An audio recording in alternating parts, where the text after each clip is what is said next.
America అధ్యక్ష ఎన్నికలు అగ్రరాజ్యంలో వేడి వాతావరణాన్ని సృష్టిస్తున్నాయి. హోరాహోరీగా డెమోక్రటిక్ అభ్యర్థి అధ్యక్షుడు జో బైడెన్, రిపబ్లికన్ పార్టీ అభ్యర్థి మాజీ అధ్యక్షుడు డొనాల్డ్ ట్రంప్ ఎన్నికల ప్రచారాలు నిర్వహిస్తున్నారు.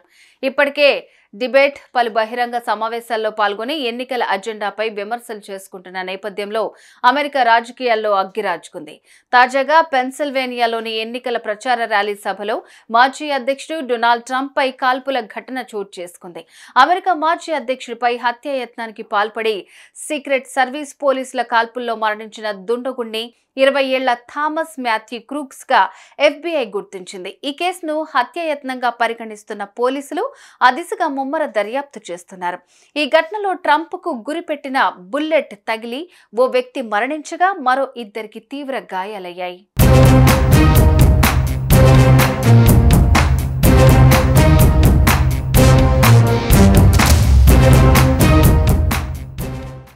ఈ దారుణానికి తెగించిన క్రూక్స్ ఎవరు? మాజీ అధ్యక్షుడిని గన్తో కాల్చి చంపాల్సిన అవసరం ఏంటి? కాల్పులకు తెగబడేందుకు క్రూక్స్ ను పురికొల్పిన పరిస్థితులు, అతడి నేపథ్యం గురించి తెలుసుకునేందుకు పోలీసులు పలు కోణాల్లో దర్యాప్తు చేస్తున్నారు. పెన్సిల్వేనియాలో బెథెల్ పార్క్ హై స్కూల్ నుంచి 2022లో డిగ్రీ పూర్తి చేసిన థామస్ ఒక మంచి విద్యార్థి అని అతని స్నేహితులు, టీచర్స్ చెప్పారు. కానీ అతను ఎవరితోనూ ఎక్కువగా మాట్లాడేవాడు కాదని, ఒంటరిగా ఉండేవాడని అన్నారు. ముఖ్యంగా అతను మిలిటరీ డ్రెస్లు వేసుకునేవాడని తెలిపారు. ఎక్కువగా హాంటింగ్ వీడియో గేమ్స్ ఆడేవాడు. ఎవరితో ఎక్కువగా కలవకుండా అమాయకంగా వింతగా ఉండడంతో స్కూల్లో అతన్ని అందరూ ఆట పట్టించడం, ఏడ్పించడం చేసేవారు. అయితే క్రూక్స్ అప్పుడప్పుడు వర్తమాన రాజకీయాలు, ట్రంప్ గురించి మాట్లాడేవాడని తెలిపారు.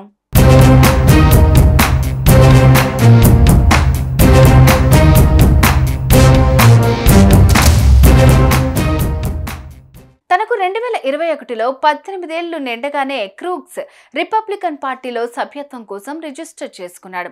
కానీ మరోవైపు అతను అదే సమయంలో బైడెన్ పార్టీకి విరాళం కూడా ఇవ్వడంతో క్రూక్స్ డెమోక్రటిక్ పార్టీ సపోర్టా లేక రిపబ్లికన్ పార్టీ సపోర్టా అని రాజకీయ చర్చ జరుగుతోంది. కాగా రాజకీయాల్లో క్రూక్స్ కు ఆసక్తి ఉందని ఎప్పుడూ చెప్పలేదని స్కూల్లో క్రూక్స్ తో పాటు చదివిన అతని స్నేహితురాలు సారా డి ఏంజిలో తెలిపారు.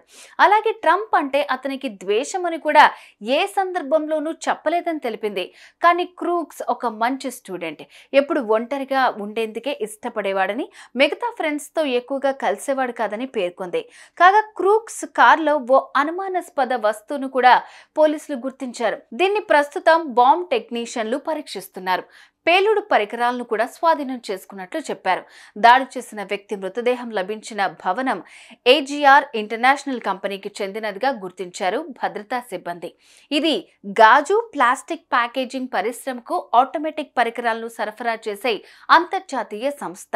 ఈ కంపెనీ ఐరోపా, ఆసియా, లాటిన్ అమెరికన్ మార్కెట్లకు ఉత్పత్తులను సరఫరా చేస్తోంది.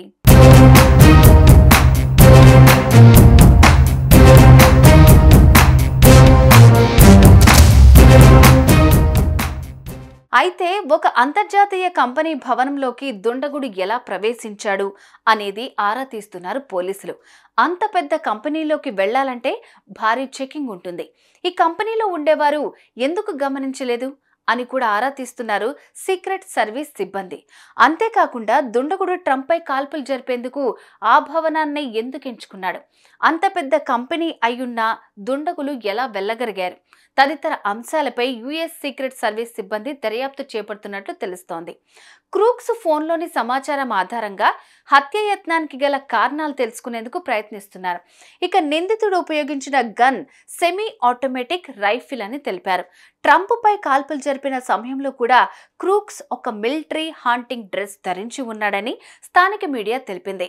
ట్రంప్ ఎన్నికల ర్యాలీ నిర్వహిస్తున్న ప్రదేశానికి సమీపంలోని ఒక ఫ్యాక్టరీపై క్రూక్స్ తన తండ్రికి చెందిన AK-47 రైఫిల్ తీసుకుని వెళ్లాడు. దాన్ని చట్టబద్ధంగానే కొనుగోలు చేసినట్టు గుర్తించామని అమెరికా కేంద్ర దర్యాప్తు సంస్థ FBI అధికారి పేర్కొన్నారు.